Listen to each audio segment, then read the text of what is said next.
അപ്പോൾ എല്ലാവർക്കും വലിയ നമസ്കാരം. നമ്മുടെ യൂട്യൂബ് ചാനൽ ഡബ്ലിൻ മല്ലു വേൾഡിന്റെ നല്ലൊരു എപ്പിസോഡിലേക്ക് എല്ലാവർക്കും വലിയൊരു സ്വാഗതം. സോ ഒരുപാട് നാളായി നമ്മുടെ കൃപാസനത്തെ കുറിച്ചുള്ള അപ്ഡേറ്റ്, കൃപാസനത്തെ കുറിച്ചുള്ള ഒരു വീഡിയോ ചെയ്തിട്ട്. സോ ഇന്ന് നമ്മൾ കൃപാസനത്തെ കുറിച്ചുള്ള ഒരു വീഡിയോ ആണ് ചെയ്യാൻ ഉദ്ദേശിക്കുന്നത് കേട്ടോ. ഇപ്പോൾ കൃപാസനത്തിൽ നമുക്കറിയാം, കൃപാസനത്തിൽ നമ്മുടെ കാശുരൂപം നമുക്ക് നമ്മുടെ ഉടമ്പടി എടുക്കുമ്പോൾ നമുക്ക് കിട്ടുന്ന ഒരു കാര്യമാണ്. ഒരു ഒന്ന് രണ്ട് പേര് ചോദിച്ച ഒരു ഡൗട്ട് ഒന്നോടെ ഒന്ന് ക്ലാരിഫൈ ചെയ്ത് പറയാൻ വേണ്ടിയിട്ടാണ് ഇന്നത്തെ ഒരു വീഡിയോ വന്നിരിക്കുന്നത്. നമ്മൾ ആദ്യമായിട്ടാണ് നമ്മുടെ ചാനല് ഡബ്ല്യു മല്ലു എന്ന ചാനൽ വാച്ച് ചെയ്യണമെങ്കിൽ മസ്റ്റായിട്ട് സബ്സ്ക്രൈബ് ചെയ്യുക കേട്ടോ. അതുപോലെ തന്നെ നിങ്ങളുടെ എല്ലാ സപ്പോർട്ടുകളും തരണം. പ്രത്യേകിച്ച് ചോദിച്ച ഡൗട്ട് ഇതായിരുന്നു, കൃപാസനത്തിൽ നമ്മൾ ഉടമ്പടി എടുത്ത് കഴിഞ്ഞ് നമ്മുടെ കയ്യിലുള്ള കാശുരൂപം ഏതെങ്കിലും രീതിയിൽ നഷ്ടപ്പെട്ടു പോയി കഴിഞ്ഞിട്ടുണ്ടെങ്കിൽ ആ ഒരു കാശുരൂപം നമുക്ക് തിരികെ ലഭിക്കാൻ എന്തെങ്കിലും മാർഗമുണ്ടോ എന്നാണ് ചോദിച്ചിരിക്കുന്നത്.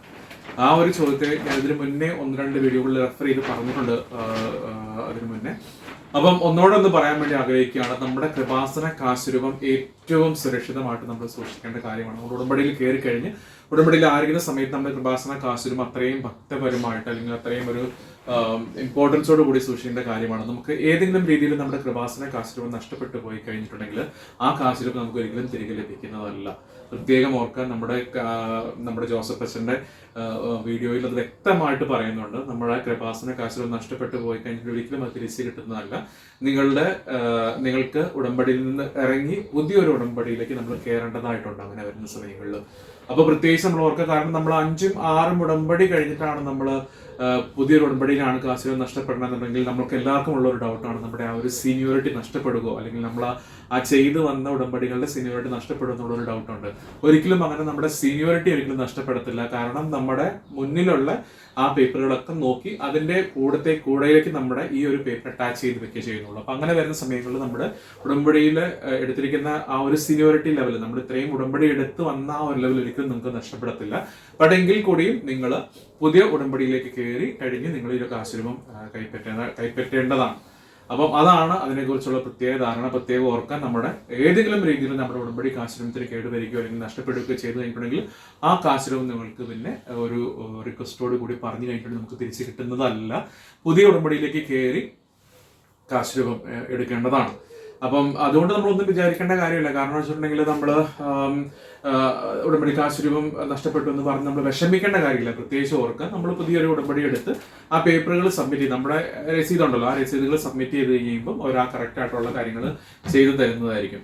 അതുപോലെ തന്നെ നമ്മൾ ഈ ഒരു ഉടമ്പടി കാശുരൂപം നഷ്ടപ്പെടാതെ നോക്കുക എന്നുള്ളത് നമ്മുടെ ഓരോരുത്തരും കടമയാണ്. ആക്ച്വലി നമ്മൾ ഒരിക്കലും ഒരു രീതിയിലും അത് മിസ്പ്ലേസ് ചെയ്യുകയോ അല്ലെന്നുണ്ടെങ്കിൽ എവിടെ കൊണ്ടെങ്കിലും ചാടിച്ചു കളയുകയൊക്കെ ചെയ്യാൻ പാടില്ല. പ്രത്യേകിച്ച് നമ്മുടെ ഉടമ്പടി കാശുരൂപം ഏറ്റവും ഭക്തമായിട്ട് അല്ലെങ്കിൽ ഏറ്റവും നല്ല രീതിയിൽ നമ്മൾ സൂക്ഷിച്ചു വെക്കണം. അത് പോകുന്ന സ്ഥലങ്ങളിലേക്കൊക്കെ നമ്മൾ കൊണ്ടുപോവുകയോ എടുക്കുകയോ ഒന്നും ചെയ്യേണ്ട ആവശ്യമില്ല. അത്യാവശ്യ സ്ഥലങ്ങളിൽ നമ്മൾ ഒരു രോഗിയെ വിസിറ്റ് ചെയ്യുന്ന സമയത്തോ ഒക്കെ കൊണ്ടുപോയി നമ്മൾ അത്രയും സുരക്ഷിതത്തോട് കൂടി കൊണ്ട് തിരിച്ചു വെക്കേണ്ട കാര്യമാണ്. അതല്ലാതെ നമ്മൾക്ക് തോന്നുന്ന സ്ഥലത്തെല്ലാം നമ്മൾ കൊണ്ടുപോയിട്ട് അത് നഷ്ടപ്പെടുന്ന രീതിയിൽ എത്താൻ പാടില്ല. അപ്പം ആ ചോദ്യം ചോദിച്ച ആ ഒരു ചേച്ചിയുടെ പ്രത്യേകം ഞാൻ ഇതിനകത്ത് ഓർക്കുകയാണ്. അപ്പം അത് തന്നെയാണ് അതിന് ഏറ്റവും വലിയുള്ള ഒരു ആൻസർ എന്ന് പറഞ്ഞിട്ടുണ്ടെങ്കിൽ. സോ ഞാൻ ഈ ഒരു വീഡിയോയുടെ കീഴിൽ തന്നെ അച്ഛൻ്റെ എന്താ പറയുക, ആ ഒരു ഇത് എക്സ്പ്ലെയിൻ ചെയ്യുന്ന വീഡിയോ കൂടി ഞാൻ ഇടുന്നുണ്ട്. അപ്പോൾ നിങ്ങൾക്ക് ഇച്ചിരി കൂടെ ഒരു കൺഫർമേഷൻ ആവും എന്താണ് ചെയ്യേണ്ടത്, അല്ലെങ്കിൽ അത് കറക്റ്റ് ആണോ എന്നുള്ള കാര്യത്തെക്കുറിച്ചുള്ള ഒരു കൺഫർമേഷൻ നമുക്ക് കിട്ടുകയും ചെയ്യും കേട്ടോ. അപ്പോൾ ഞാൻ ഈ ഒരു വീഡിയോയോട് കൂടി ആ ഒരു കാര്യം കൂടി ഷെയർ ചെയ്യാൻ ആഗ്രഹിക്കുന്നുണ്ട്. അതുപോലെ തന്നെ പറ്റുന്നവരൊക്കെ കൃപാസനത്തിൽ നമ്മുടെ വീഡിയോ ഷെയർ ചെയ്യുക. അതുപോലെ തന്നെ നിങ്ങൾ പറ്റുന്ന രീതിയിലൊക്കെ കൃപാസനത്തിൽ പോയി ഉടമ്പടി എടുത്ത് പ്രാർത്ഥിച്ച് ഒരുങ്ങുക കേട്ടോ. റീസെന്റ് ആയിട്ട് നമ്മുടെ ഫാമിലിയിലും നമ്മുടെ ലൂക്കായിക്ക് ഒരു കുഴപ്പമില്ലായിരുന്നു. എല്ലാ ദൈവത്തിന്റെ മാതാവിന്റെ അനുഗ്രഹം ഉണ്ടായിരുന്നു. കൃപാസനത്തിൽ പോയി ഫാമിലി ഫുള്ള് പോയിട്ട് മാതാവിന് നന്ദി പറയുകയൊക്കെ ചെയ്തായിരുന്നു. അപ്പോൾ കൃപാസന മാതാവിന്റെ വലിയൊരു അനുഗ്രഹമാണ് ഞങ്ങളുടെ ഫാമിലിയിലേക്ക് അങ്ങനെ വന്നത്. അപ്പോൾ പ്രത്യേകം ഓർക്കുക കേട്ടോ. അപ്പോൾ എല്ലാവരും നല്ല ദിവസം ആശംസിക്കുന്നത് കൃപാസന മാതാവിന്റെ അനുഗ്രഹം എല്ലാവർക്കും ഉണ്ടാവട്ടെ. Thank you.